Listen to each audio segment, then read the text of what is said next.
Shalom. First and foremost, before I begin this lesson, I want to give all praises, honor, and glory to Yahweh, Bahashem, Yahushai, Bahashem, Racha HaKodash. The honors go out to our apostles and elders of Great Millstone who rule and teach well. Shalom Mobarakim to you brothers and sisters out there. Our this brother Malachi from the Great Millstone Nashville camp. And Lord, when this lesson is edifying to the hopeful elect. All right, I got Romans chapter 3 up here on the screen. Cause this is just where I want to start. I wanted to go into how, this truth, what we have faith in.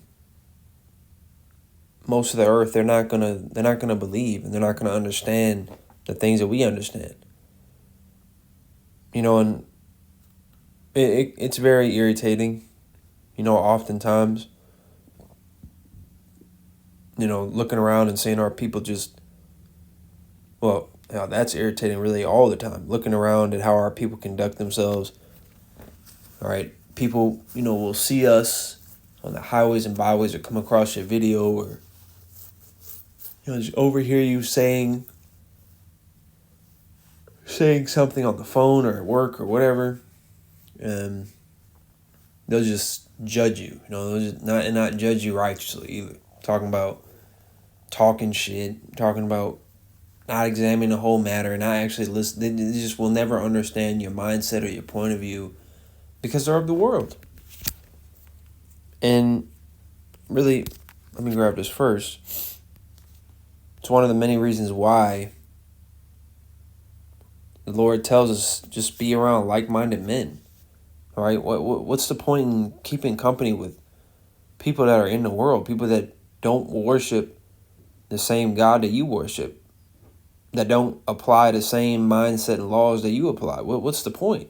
It's just vanity. Right? What is that? Amos 3? Can two walk together except they be agreed? The answer is no. So why would you want to be associated with or around an individual that has a completely different doctrine? Completely different goals, a completely different mindset. Psalms chapter 1, verse 1. It says, "Blessed is the man that walketh not in the counsel of the ungodly, nor standeth in the way of sinners, nor sitteth in the seat of the scornful. But his delight is in the law of the Lord, and in his law doth he meditate day and night." So that's what we're supposed to be occupied in. We're supposed to be meditating upon these scriptures, focused on the Bible, focused on the prophecies, right? Let me actually get this real quick.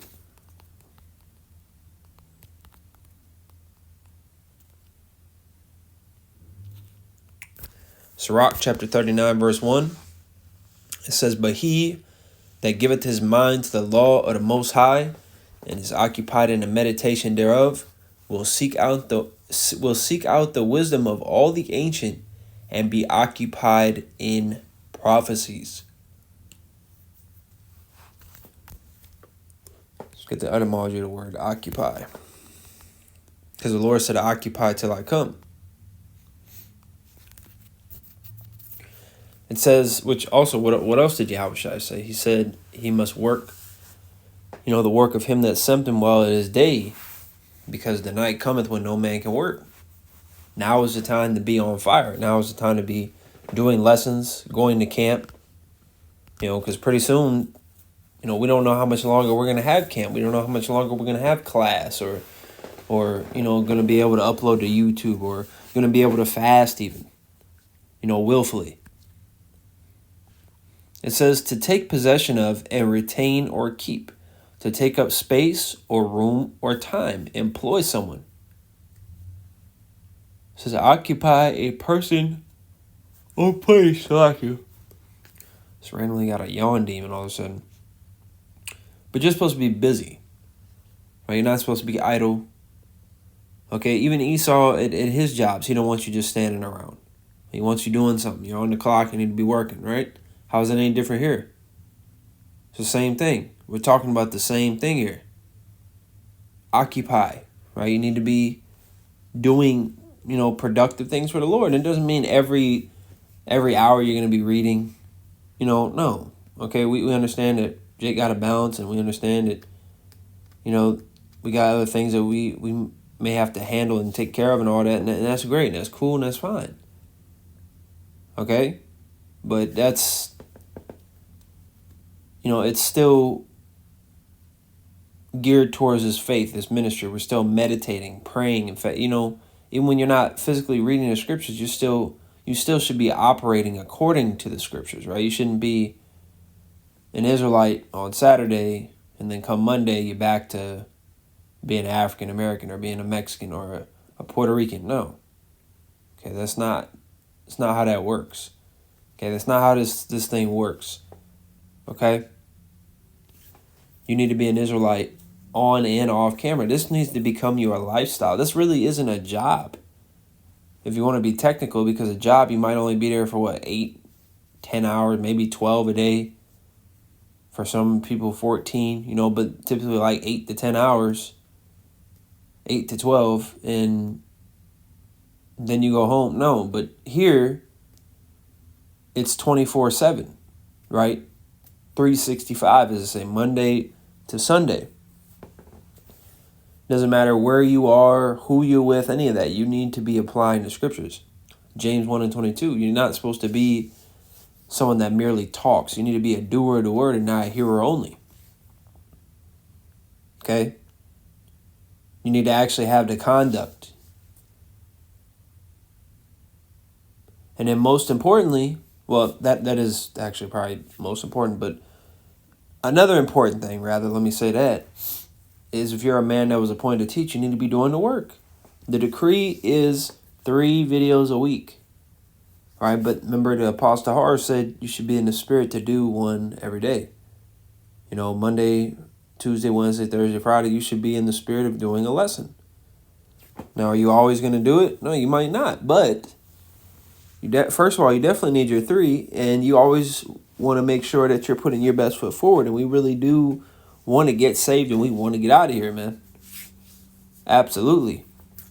No ifs, ands, or buts about it. So we just have to continue to do the work.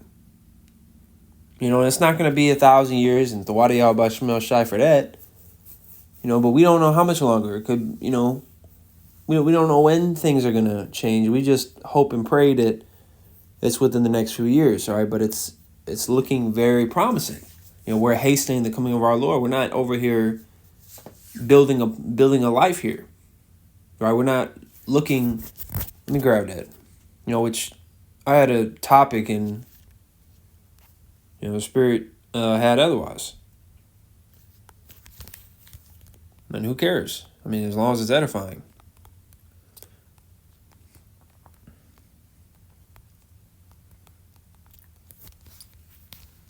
Second Corinthians chapter 4, verse 17 and 18. It says, "For our light affliction, which is but for a moment, worketh for us a far more exceeding and eternal weight of glory. While we look not at the things which are seen, but at the things which are not seen. For the things which are seen are temporal, but the things which are not seen are eternal," so everlasting. So the kingdom of heaven, that's the continuing city. That's going to last forever. That's what we're fighting for. That's what we're trying to make it to, right? On the first go around. We're not worried about Babylon. We're not worried about America. We're not getting entangled with the affairs of this life. And honestly, I'm going to admit my faults. One thing I struggle with is my mind. I allow my mind to just eat away at myself. If I allow it to, if I'm just sitting there idle, or even when I am doing something, my mind just might be running and running and running, and overthinking leads to doubt. Allowing anxiety to cause you to overthink is just going to fuel your stress and depression. It's just going to make it worse, and it's going to make you start meditating upon evil being done to you. And by that I mean, and if you allow your mind to, it will destroy you, because you'll literally just think that it's always woe is me and everything's always going to go bad. And man, look, first of all, who cares? Who honestly gives a fuck, man? All right? Certain bad things, they're going to happen. You can't avoid bad things. Okay? Mistakes are going to be made. You're going to have loss. You're going to lose things. You're going to go through emotional ups and downs, financial ups and downs. You're going to make, mistakes. Okay? You're going to lose jobs and houses and wives, and you're going to lose things. We're not here to win. Okay? So just, and it's, of course, easier said than done, but we got to remind ourselves, just let it go. Just let it all go. Who gives a fuck? As long as we're pleasing Yahweh by Shemel Shai, we are fulfilling the whole duty of man. Ecclesiastes 12 and 13. We're doing what we were supposed to do, what we were created to do. And that's what matters. And that's all that ever will matter. Okay? And also, this ain't something that we're just going to do and then, never again. No. We're literally... What we're doing right now, we're going to be doing in the kingdom, so to speak. We're not literally going to be going to camp and doing lessons, right? But we're keeping the law, statutes, and commandments to the best of our ability, and we're praising the Lord and exalting his names and praying and, having faith. These are all things that we're going to be doing in the kingdom. It's not like Jake just going to serve the Lord for a few years, get to the kingdom, and then go right back to being that old man, but just with money and women and land. And no, we're doing this with hopes that we can receive those new bodies on the first go around and then continue to do this, but perfectly and for the rest of eternity. So why should we be worried about Esau's kingdom? Why should we be worried about this? Don't neglect your job and and your bills and no, but put off that weak nature. If you lose your job, then you just get another one. Okay? If you're realizing that you're blowing money on stupid shit, or you're a little too heavy-handed with your spending, then just calm down. There's always adjustments that can be made, especially as we get closer to the end of the game. You got to call out them audibles, man. You got to make the changes. Like how Shai even said too, especially if something is hindering you, like, your right hand, your right eye, you got to pluck it out. You got to cut it off. Because you don't want to be destroyed, man. So if something is weighing you down or, it's bringing out the worst of you and all that, well, we need to put our foot down and say enough is enough. Okay? We don't, no. We need to lay the bottle down. We don't need to be consuming it all the time. Okay? Maybe your diet. Maybe you play too many video games. Maybe you're too worried about women. I don't know. I can't tell you what it is because we all have our own things going on. But what I can tell you is you have something that you need to work on. You have something that you need to do more of and something you need to do less of. And that's just how it is for all of us. That's not bad. It's not a bad thing at all. It's bad when you know you need to change something and you still refuse to do it. That's also called being slothful, being lazy, being lukewarm, being nonchalant, right? Because you don't know that if the thing that you realize that you're doing too much of, and you're like, it ain't a big deal. I ain't gonna really do nothing about it. What if the Lord brought it to your attention because it's something that displeases him and he doesn't want you doing it no more or as much?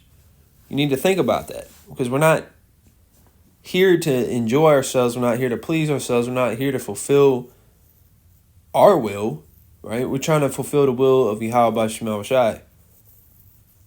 So we have to be very mindful of that, and also be mindful of the Akim. Certain things that you do that you need to change, that you need to do less of or do more of it, it could also be negatively affecting those around you. You don't know. You see? We got to be mindful. We got to understand we're walking on eggshells. We got to really just put off the old man, put off the weak nature. Just embrace the light of Yahweh Shemel Shai. And it's only going to get harder out here. Which is why really we just got to tap more into the spirit and be more connected to the brotherhood. Don't neglect that. Don't take that for granted. Okay, because you might not have brothers forever. Which we hope we're not alone in Jacob's trouble, but you don't know. We don't know what type of situation that we're all going to be in. We're all going to have a different story to tell.